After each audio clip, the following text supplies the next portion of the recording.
Cette mission vieillissement aussi, elle nous oblige, réseau fédéral, elle nous invite vis-à-vis de l'ensemble des centres sociaux à renforcer aussi la qualification des acteurs, aussi bien bénévoles que professionnels, en particulier celles et ceux qui demain seront ou sont déjà aujourd'hui les référents vieillissement, à accompagner justement le développement de savoir, de savoir-faire, de savoir-être autour de ces enjeux-là.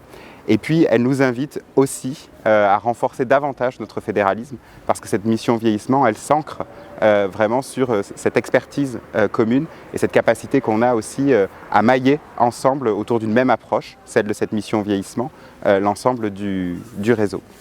Notre rôle à nous, Assurance Retraite, ça va être bien sûr d'accompagner, de contribuer au pilotage avec la Fédération nationale et puis d'aller voir nos partenaires pour leur présenter cette mission vieillissement et leur indiquer dans quel cadre également ils peuvent soutenir cette démarche et s'y engager.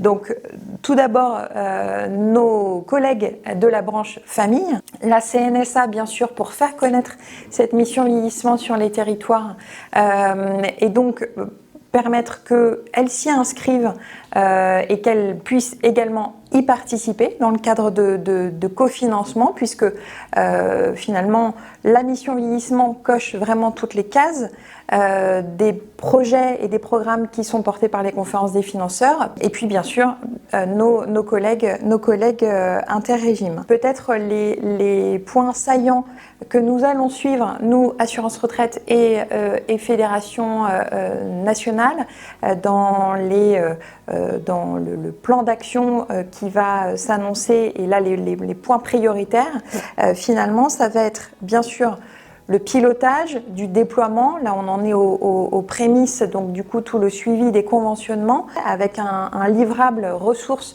sur ce qu'est la mission vieillissement qui nous permettra à la fois de le présenter à nos réseaux respectifs mais également à nos partenaires. L'appui à la qualification avec les cafés visio de la prévention comme celui-ci notamment. Là, l'idée, c'est vraiment de muscler la formation des référents qui porteront la mission vieillissement sur les territoires. L'autre côté de la pièce, de la montée en qualification, de la montée en formation des référents vieillissement et donc dans un cadre sécurisé puisque pluriannuel, c'est vraiment également de muscler la fonction évaluation et impact.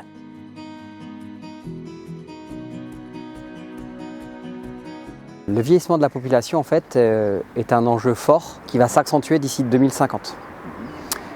Les structures de l'animation de la vie sociale, comme les centres sociaux et les espaces de vie sociale, doivent travailler en fait sur l'accueil spécifique de ce public.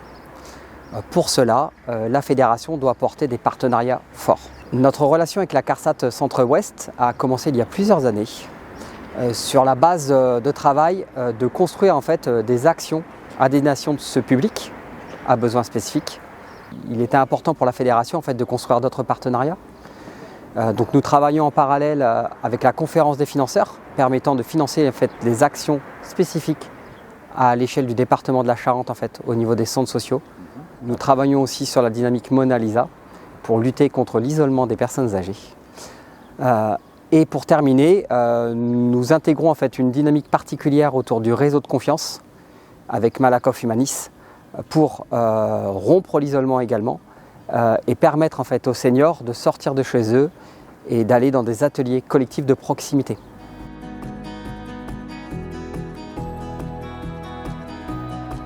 Un partenariat avec l'Union régionale, un partenariat avec les fédérations départementales et un partenariat avec les centres sociaux. Donc c'est l'activation de ces trois dimensions qui donne la réalité et puis l'efficacité sur le terrain, sur l'ensemble des actions. Ce qui nous intéresse au travers de ce partenariat, c'est le soutien au développement en local que nous assurons. C'est aussi la question de démarche d'aller vers les personnes retraitées et âgées, d'accompagner la transition du passage à la retraite, qui est un moment très important, et les centres sociaux sont un relais aussi efficace sur cette partie-là. Et puis d'avoir cette question de la considération des seniors comme comme public à part entière de la question de la prise en charge des citoyens dans la société. Je précise, juste pour que se donner un peu une idée, sur 2022, c'est 1/3 des centres sociaux franciliens qui ont bénéficié d'une aide de la part de l'assurance retraite. Donc on est sur une représentation et puis au fur et à mesure du temps, on augmente ce volume-là. C'est 103 projets qu'on a financés et pour une enveloppe d'1 300 000 €. Et c'est un partenariat qui s'est toujours voulu assez innovant et singulier en Île-de-France avec une démarche qu'on appelle en délégation de subvention et de gestion en lien avec les conférences des financeurs. Donc il y a eu dès le départ cette volonté d'être sur une approche partenariale assez ouverte. Donc chaque année, on instruit les dossiers de façon conjointe avec les conférences des financeurs, les projets qui nous sont soumis par les centres sociaux. Et puis en conférence des financeurs, on détermine des cofinancements côté assurance retraite Île-de-France et côté conférence des financeurs. Alors on a une vision extrêmement positive des bénéfices des pactes de coopération. C'est une démarche très innovante en fait, quand on se pose la question de manière un peu réflexive. C'est la capacité de tous les acteurs institutionnels, politiques et financiers, acteurs de terrain, à se mettre autour de la table et à se dire ok, on est d'accord sur un même projet qui part d'un diagnostic, le diagnostic des besoins, tout public confondu, qui définit le rôle et la mission que chacun va devoir occuper dans le soutien qu'il va apporter à ce projet, les ressources qu'il va mobiliser, puisqu'évidemment c'est aussi ça l'enjeu. On se tape dans la main pour se dire on est tous d'accord sur une même ambition et on se donne les moyens de cette ambition. Donc il y a à la fois cette dimension très stratégique avec le reflet opérationnel, et puis ce que je vois dans la dimension innovante aussi du pacte de coopération, c'est qu'elle met en responsabilité chacun sur la dimension de on se met d'accord autour de la table, on apporte qui les financements, on apporte qui les actions de terrain, etc.